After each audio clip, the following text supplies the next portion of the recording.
I'm Teddy Byrne. I'm 22 years old and I am a type 1 diabetic.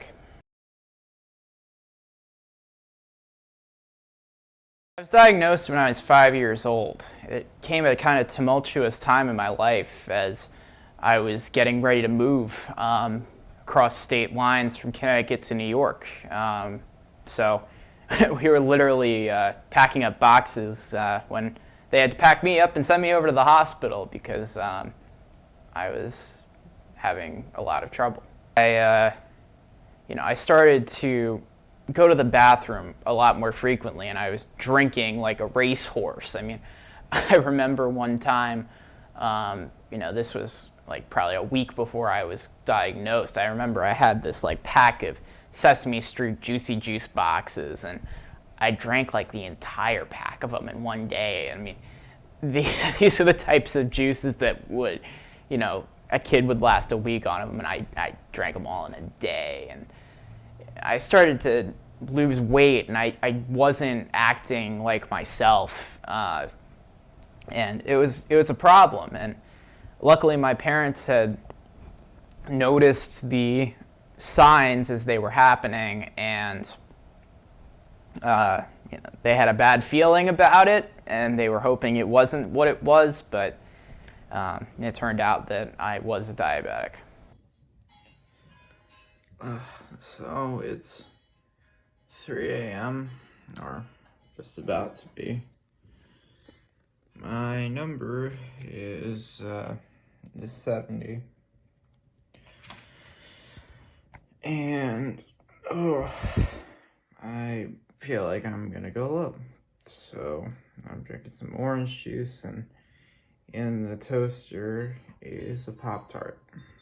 I was a freshman, or I was just about to end freshman year, and I had a low number that for some reason just wouldn't come up. That, due to some just coincidences, there wasn't a lot of stuff in the house for me to drink or whatnot, so I corrected the number a couple of times, and it just kept not coming up. And my parents were away for the afternoon, and they called me about something, and I was apparently having a very hard time speaking. I was very out of it, and at one point they started yelling at me over the phone because, as my dad said, it sometimes would spark me into listening more, and it just wasn't working.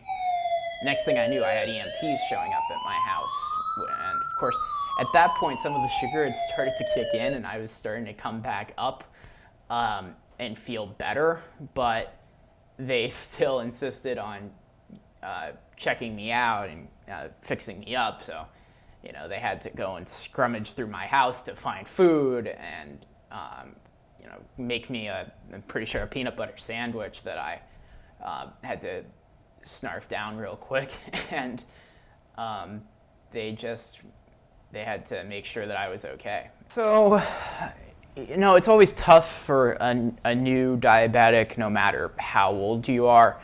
But for me, it was especially hard because from the very beginning, it made me different.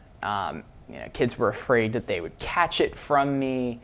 I had a janitor once tell me that cell phones weren't allowed in school because they saw my insulin pump on my belt, and they thought I was carrying around a cell phone. That was embarrassing. But I did have some really good moments. In first grade, when I got my new pump, the class actually, thanks to my teacher, the class put together a little naming ceremony. They are like, what are we going to name his new pump? It ended up being named Pumpy, as kids would do. Very simple name, but it's still cute, and it helped me feel a little bit better. A day in my life is a lot more normal than it would have been 10, 15 years ago. Thankfully, with new technology, specifically glucose sensors and closed loop systems, as they call them, I've been able to take a bit of a step back in terms of how much attention I have to pay to all of this, because of this technology giving me a little more freedom. Instead of having to check my number like 10, 12 times a day, it's more like 4 or 5. On a bad day, it might be up to 10 or 12, but that's considerably lower than I would have had to. And for the most part, I feel a lot better. I'm a lot more in range than I was when I had to manage most of my insulin myself. And it's just amazing how far they came. So I would not be where I am today if it weren't for all the support of my parents, as well as all of my medical, the various doctors, nurses, school nurses that have helped me along the way, and not let this overcome me. When I was very little, I couldn't do this by myself. And my parents, they were troopers. They learned how to deal with this and how to work with me in order to get this to a point where I was independent. I'm able to do pretty much anything I want to. I just have to be careful.